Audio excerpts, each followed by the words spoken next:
bigger picture, if the president of Iran has won today's election, what impact will the results have on U.S. relations with Iran, Iran's role in the Middle East and beyond? Mir Hossein Mousavi's ability to rally huge waves of opposition to the regime of Mahmoud Ahmadinejad has come as a surprise and perhaps even a wake-up call.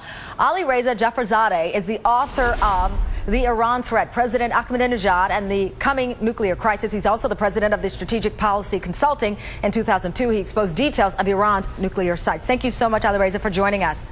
Thank you. Great pleasure to be here. So obviously both sides claiming victory, but the numbers coming in seem to be at this point in the favor of Mahmoud Ahmadinejad. So if he has won again, though, is this a wake-up call? I mean, we look at that video and that tremendous outpour of the young voters in Iran thirsting, it seems, for something different.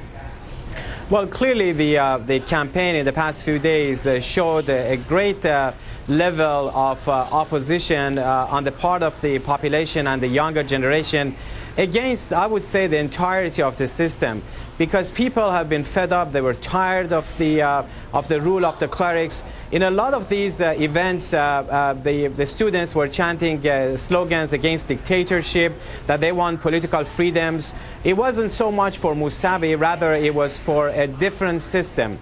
And I think this is the important element in the whole process of the past couple of weeks that needs to be paid attention.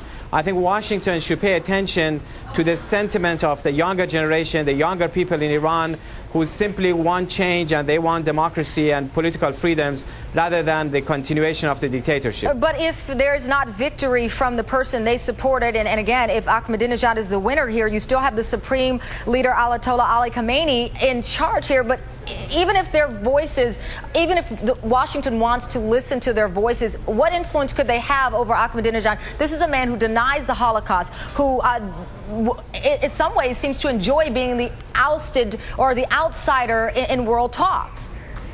Well, clearly the power rests in the hands of the Supreme Leader Ali Khamenei. He's the one who sets the policy on the nuclear issue, on the relationship with Israel, with the Middle East, and the situation in Iraq, and also domestically. So even if Mousavi would come out eventually as the winner, which seems less likely now, the situation wouldn't really significantly change, because it's the Supreme Leader that determines the future of the government. Interestingly, I think what the population saw in the past few days during the debates between the different candidates, that how each one of them were involved in corruption, in murder, in hostage-taking, in assassinations, in terrorism. Mousavi himself was accused by the other side of presiding over a whole host of terrorist activities when he was the prime minister for 8 years, and also presiding over the massacre of the Iranian political prisoners back in summer of 1988, when as many as 30,000 political prisoners were killed. So I think what we need to focus, regardless of the outcome of the elections, is that what's going to happen in the future with the population, with the younger generation who are really intent in seeing change. We'll see major confrontations, I think, between the regime and the people. But Alireza, as far as the actual election outcome itself, I mean, there we have it on the screen, both sides claiming victory. How easy or how difficult will it be to determine the winner, and how much trust should Western news agencies, the United States, other nations put in the claims of the state media or the election results that may be announced? Well, eventually, what the different state media are claiming now is not really something that we need to pay attention. The outcome will be announced tomorrow officially, and whatever that the outcome is the official thing that you have to go along. There is a history of cheating, of stuffing ballot boxes with votes.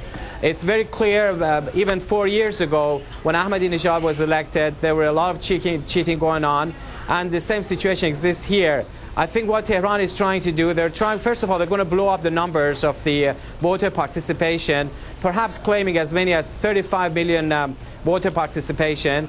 And then they have the Revolutionary Guards and the allies of the Supreme Leader who would be backing Ahmadinejad, trying to get him a winner in the first place and avoid the runoff. Because if none of them get 50% of the vote, it will go to runoff, as it was the case 4 years ago. Alireza Jafarzadeh, thank you so much for joining us. We certainly appreciate it. The book is The Iran Threat, President Ahmadinejad and the Growing Nuclear Crisis. Thank you again. So, David, obviously, I guess the official results not until tomorrow, but I saw Richard Engel live yesterday on Nightly News and saying whoever comes out the loser here, the supporters still may very well be very active in the streets and express their anger at being defeated. Tamara, that's absolutely. I mean, the reaction to this for whoever loses is going to be, volatile, I suppose. I mean, could be explosive, but also, I mean, it's so fascinating whether it's election day here or election day in Iran, the problems that they have with elections and how they try to sort this out over the next 24 hours is going to be just unbelievable to watch. Now, to new